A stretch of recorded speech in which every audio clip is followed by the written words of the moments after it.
was yesterday. And I couldn't wait to get Rick on. Here is the Hall of Famer himself, Rick Barry. Rick, not a way to play a Game 7, huh? Yeah, pretty bad.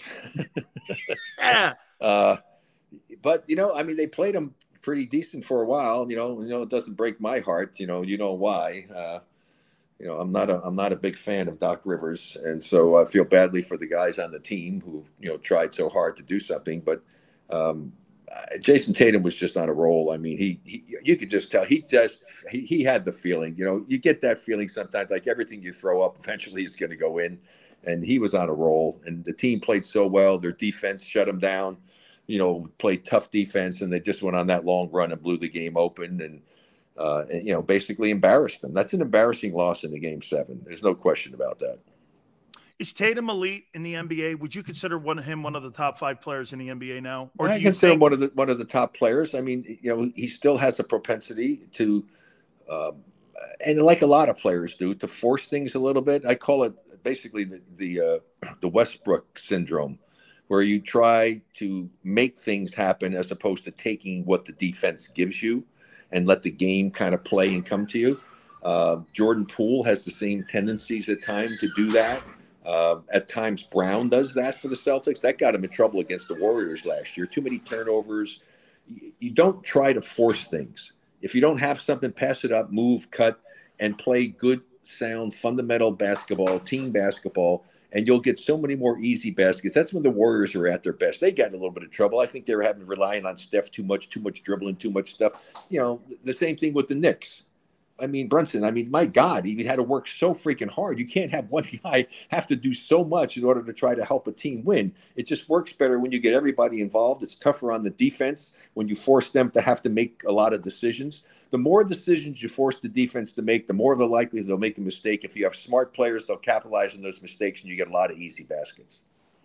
Rick Embiid, after the game, he is like, hey, James and I can't do this thing alone, and kind of threw his team, his coach, everyone under the bus. And I don't know if it was the place, but 15 points in a Game 7 for the MVP. I mean, Rick, you said the guy in Denver, in your opinion, is the true MVP. I love that was on display, wasn't it, yesterday?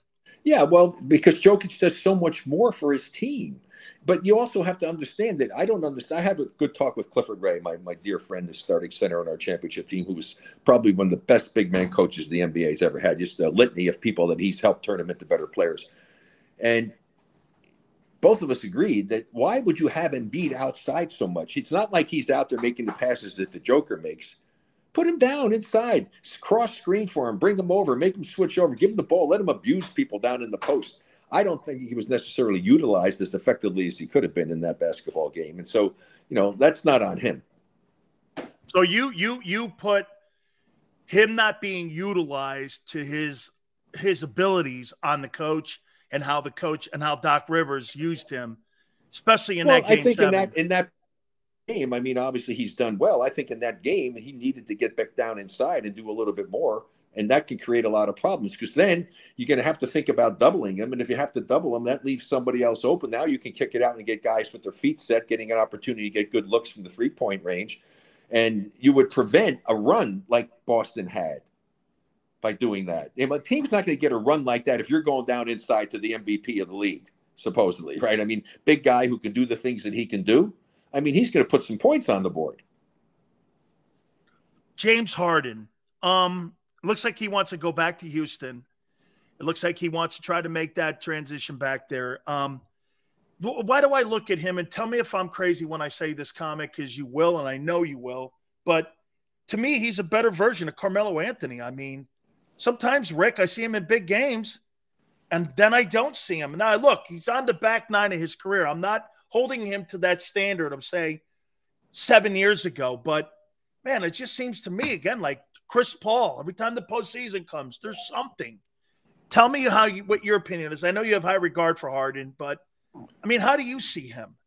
Well, first of all, I admire the fact that he was willing to change his game when he left because he was just given such carte blanche when he was at Houston. I mean, you talk about dominating the ball. I mean, there are many times he had the ball for 22 of the 24 seconds. And if he didn't get a shot off, he'd throw it to somebody who would have to jack up a shot. I mean, it was just not great basketball. And again, that's not on him, because if that's the coach has to control that, right? And so he made the adjustment. I think he was doing a lot of good things. He actually had some actually some of his best games, playoff games here this season. 240-point games. You know, I mean, the guy, you know, he was doing well. His biggest problem when he did it was the inconsistency especially of his three-point shot. But boy, that guy could get to the basket, good free throw shooter. I don't think he was a selfish player. He'd get a lot of assists. And if you played with him and you were smart and you move without the ball, he would get you the basketball. So, but to pay him the kind of money you would need, yeah, I don't know if I would do that, as opposed to investing in some young player that's going to have 10, 12 years to play for you, who could develop into a great player. Rick, don't you agree sometimes when you got players like Embiid and you got players like Harden on the floor, don't you think sometimes, see, like when I watch the Warriors play, man, they tire you out just watching them, and they're with the ball movement. They're running you around that thing, and they're running you out of the gym. But when you get guys like Embiid and guys like Harden sometimes, I think you have a tendency to watch these guys dribble, shoot. And it just seems different to me. And those guys seemingly get kind of stale and stagnant sometimes, because those two guys dominate the ball so much that you don't see that movement like you do in Golden State. Is that a fair observation? Yeah, definitely. I mean, that's the way the game is meant to be played, by pass, move, cut. Like I say, force the defense to make multiple decisions. They're going to make some mistakes. And then you have to have players who know the game well enough to make the proper decisions based upon what the defense does. Like I say, you live by this. Take what the defense gives you. The defense will give you more if you force them to have to make multiple decisions, because they're going to make mistakes. I mean, I always remember the series when they were playing against Cleveland one time, and it was a close game, and they were at Golden State, and the Warriors moving. They're worried about Steph, and he's on the left side. He went on the right side, out high, goes to the left side, goes down, cuts through, cuts out to the right wing, actually the sideline. And happened to be LeBron James and J.R. Smith at the time. They didn't communicate well. They both jumped outside, worried about Steph, and they threw it inside for a dunk. I mean, so that's the type of things that are going to happen if you pass, move, and cut. I always felt that the Warriors, they were their own worst enemy. And the time, even with KD was there, when they got in trouble is when they started doing too much one-on-one. It doesn't matter who puts the ball in the basket as long as it's one of your guys, right? Doesn't matter. Doesn't matter if it's a 3, a 2, whatever. Get the best and the easiest shots that you can. Now, the extra pass, this you hear so much, oh, great play, extra pass. Well, the extra pass isn't necessarily a great play. If you're throwing the ball and you're open for a shot, like if Steph Curry's open from a shot and he's got a guy 18 feet wide open in the corner, unless this guy is a great shooter, and Steph is out, I'd rather have Steph taking that shot. You want the best shooter taking the shots. The extra pass is great if you're throwing it to a guy who is proficient and is in a better position. Now, if the guy's under the basket open, he always gets the ball. Always. But you're right. It's more fun to watch that kind of basketball. It's more difficult to defend that type of basketball. And it's way more fun to play that type of basketball. Were you shocked the Lakers took out the Warriors in 6? Not shocked. No, not at all. Because the Warriors were playing with fire all season long, and they were getting burned, and they just never showed that they could play consistently on the road. They managed to rise to the occasion and get away with knocking off the Sacramento Kings, who are a young, inexperienced team. The Lakers are not a young, inexperienced team. Okay, they have some young guys on it, but they also have some really great veterans, one of the greatest players of all time on their team. And so they weren't going to get away with that against the Lakers. And their inefficiency and their inconsistency that they had the entire season came back to bite them. I mean, I don't know if I can remember watching Steph Curry in 3 consecutive playoff games shoot under 30% from threes. Now, he did some other wonderful things in those games, but he didn't shoot well. Clay didn't shoot well. He was shooting like 30%. Then he was in the 20s in the last game. Jordan Poole was 0 for 3. They just were offensively terrible in that last basketball game. They were never in the game from the start, and they didn't play the kind of defense that was necessary to be a champion. That's why when they won championships, they were always a really good defensive team. They were a terrible defensive team this year. And I said, unless they find a way to get back to playing that level of defense that they played when they won the championships, which they did not play all season, there's no chance for them to win another NBA title. And that's exactly what happened.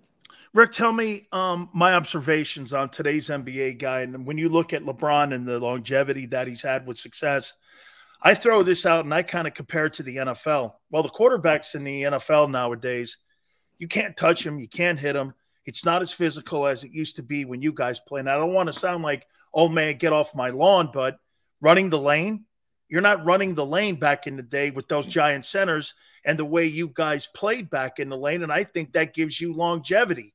So to me, when I look at LeBron having the success that he had, I mean, Rick, if you weren't getting mugged running down the middle of the lane and you weren't getting destroyed, or if the Mahorns of the world weren't out there too, and there weren't no centers, there's really only two in the league, Joker and Embiid, they're all like hybrid fours now. I mean, do you think that has played into his longevity and why he is still at that level? Because, again, the physicality of it, plus they don't play 82 games.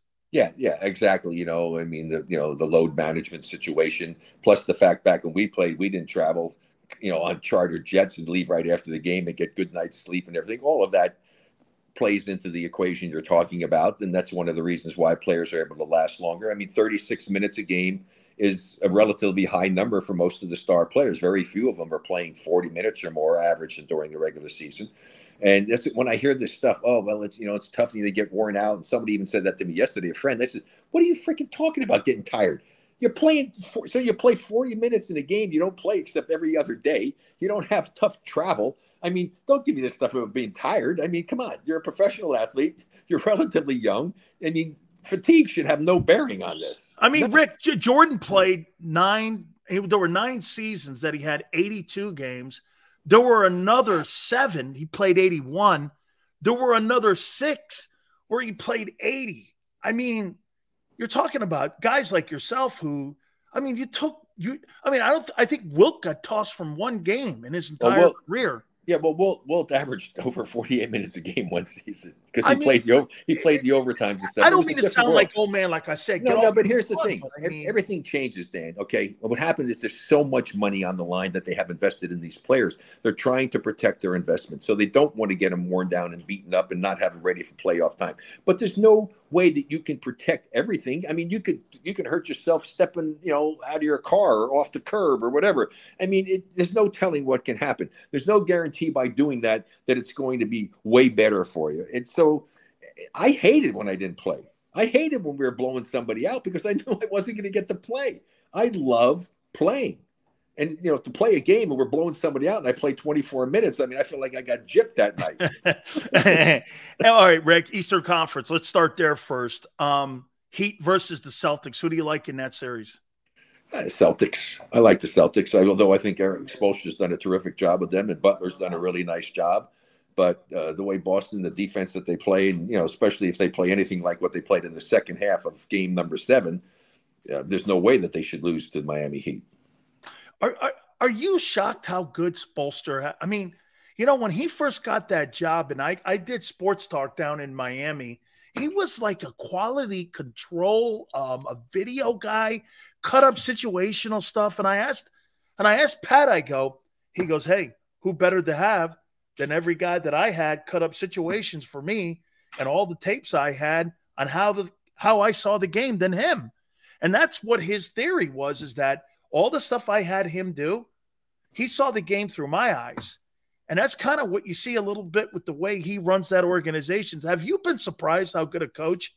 I mean, he's put a Hall of Fame resume together, has Eric Spoelstra. Yeah, he's done a great job. And, coming from where he did it, you say a video coordinator, but first of all, you had to do a lot of other things to even get that responsibility because it's a huge responsibility. And it's an integral part of the success of the team. And Eric has done an outstanding job with that, but that's how he learned. Again, I was talking with Clifford Ray yesterday about this, and we said the same thing. He learned so much watching all of that tape and cutting it out. I mean, and they spend you talk about an 8-hour day. No, when you're doing video coordinated stuff, you're not working an 8-hour day. Trust me, folks. You're spending incredible amount of time looking at things, isolating stuff, having to put video together for the coach to be able to look at certain players, their tendencies, whatever. So it was a great learning experience for him to understand some of the nuances and the intricacies of the game. And to his credit, it's sunk in. He learned things, and then your on-the-job experience, you learn through that as well. And so he's turned himself into, a really successful coach, and he's done a terrific job. This probably may be his best coaching job of his career. I mean, before, he had LeBron James and he had Dwayne Wade and stuff. He doesn't have that now, okay? And yet he's still gotten this team back to the Eastern Conference Finals. I don't think they'll get all the way to the finals again, but again, anything can happen. Who knows? An injury to somebody else. Guys have bad games. That's the beauty of the sport, of sports in general, is that you have to play the games. I know firsthand because I lived the greatest upset in the history of the NBA Finals. I lived it. And so I know what can happen. And so I say I would never bet on a basketball game, ever, ever. In the West, Rick, who comes out of the West? I like Denver. I just think Denver's playing really well. I think in 6 or 7. Probably 6. I think they can win in 6. We'll see. If Denver doesn't take care of business in the first 2 games, then that changes everything. Then you get a lot of confidence coming up for the younger players, especially with the Lakers and with the experience of the other 2 guys. It's a critical thing for Denver to win these first 2 games. They really have to take care of business at home, and then they're in the driver's seat. If they win the first 2 games at home, I think they'll win in 6. Who's more of a key in that series for the Lakers? Will it be AD or will it be LeBron? I think they both have to play at a high level, but you still need to have your other guys come through. Just look at what they had in the one game. I can't even remember his name right now. The guy who the Hart or whatever the hell his name was. How about the kid Reeve? That's what I'm talking. Yeah, Reeves too is another one. He's been playing out of his mind, and so that's what it takes, because you don't win with only 1 or 2 players. It takes a concerted effort on the defensive end, so you play your great team defense, and then you have to have other players step up and get the job done for you offensively, because that's the beauty of basketball. 1 or 2 players are not going to win for you. It takes a team to win. And they've done a really good job. Schroeder's done a nice job. Tough defense. They made Steph Curry work so hard, he and the other guys that were assigned to guarding him, and they did a terrific job. So it's going to be fun to see what they do, because it's going to be interesting, because Davis could get in foul trouble having to guard Jokic, and they're going to take him away from the basket, which the Warriors didn't have somebody to do that very often. And when they did, they had success. They packed up the middle. They had Davis and they had LeBron clogging things up. I think they were like the Warriors in one of the games, 4 for 17 or something on their interior shots. It was all perimeter stuff. And you live and die with the perimeter shot. And so I think the Joker can put, because if he doesn't go out, the Joker will kill him because he can shoot the ball. So you got to go out and guard him. And now you got him. Now the thing's open. Guys are cutting, moving. He's throwing it inside, alley-oop dunks. The guy is a great basketball player. And it's like watching somebody play almost in slow motion. And he sees the game, I think, in slow motion. He's got such great court vision, makes some of the greatest passes, and he can go inside with his body, and he could cause a real problem for Davis, picking up some fouls and things inside. The versatility of the Joker is going to be a major factor in this game. Am I right when I say when I watch him play, I see a bigger Bird? Yeah, well, yeah. Except Bird was a little bit more athletic than he was. Yeah. But Bird wasn't a super great athlete. He wasn't a LeBron James or guys of that nature. So that's a pretty decent analogy. Yeah, a bigger, smart, unbelievable guy who can pass the ball, shoot the ball, do the things you need to do, but also have the ability to go inside and use his size inside. So he can be inside, he can be mid-range, and he can shoot the 3. Come on. Rick, don't you agree a guy like that? And this is what you were saying. I'll ask you I got one last question after this, but isn't that the real key when you're looking at greatness? Hey, look, if I'm going to take your big man away from the box, and you have to defend me. Like you said, Golden State couldn't do that with Draymond Green because Draymond's not consistent enough outside, nor did they have the size. But he's going to pull your big man. And that helps you so much out in rebounding, taking your top rebounder route that has to guard that guy. To me, that's a hidden gem. Like you say, what he does, not even having the ball, Rick, right? He takes your big man out from under the boards. Oh, he creates a major problem for any team, having to guard him. If you've got a big guy that's protecting the rim for you, the only other thing they could do is what they can, and that's a decision that's going to have to be made is, do you put LeBron on him? Or do you put somebody else? He's a mismatch, right, Rick? Yeah, he's a tough matchup.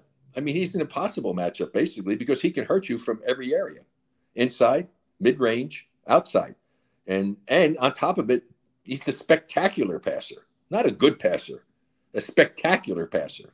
This guy, I mean, it's crazy to watch him. I mean, you see some of these other people doing it, but the Joker is so much fun to watch. Two of my favorite players to watch, Steph Curry and the Joker. Love watching both of those guys play. Final question for you. If you're Philadelphia, do you blow out Daryl Morey and Doc Rivers to go in a different direction? You know, I don't ever get to the point to say somebody should be fired and doing anything. It doesn't, you know, that's not my point. I mean, I don't know all the intricacies. I'm not there. I don't know how the team is relating to them. You have to see what the reaction is. Has Doc lost the team? I don't know. I mean, I don't know that. I mean, that's a decision that has to be made internally. You know more. They know more about that. And though I'm sure they're going to bring the players in and have interviews with them and talk to them about it. What do you think about this? What do you think about that? I mean, they put together a nice team. They made a really nice run. Yeah, you know, they have a very good basketball team. There's no question about it. They just happen to run into a better basketball team. Rick, tell folks what you're working on. You work on a ton of stuff. I appreciate you always coming aboard. What are you working on, man? All stuff. You go medicilleaf.com, medicilleaf.com. GoSleeves.com, GoSleeves.com. And then you also can go to AloeMD, ALOEMD.com. And every one of those you can use my initials, RB, small letters, 24. RB24 is a code to get a discount. Check them out. Cannabinoid products, sleeves for your knees, for your Achilles, for your elbows, and then also an aloe product that's amazing that's got cannabinoids in it as well. So check them out. Get the IDs. I use the products myself on a regular basis. I never play pickleball without my Go Sleeves on, and I never play without putting on my Aloe MD or some of my Medicinal Leaf products. I mean, they're keeping an old guy like me moving along. Absolutely. Rick, thank you so much. We'll catch up real soon. Thank you, my friend. Care. See you, Dan. You got it. The great Rick Barry, the you. Absolutely, my friend. Love talking basketball with Rick Barry. I'll reset my takes on the top 32 teams. Please hit the like button. Keep it here on the National Football Show.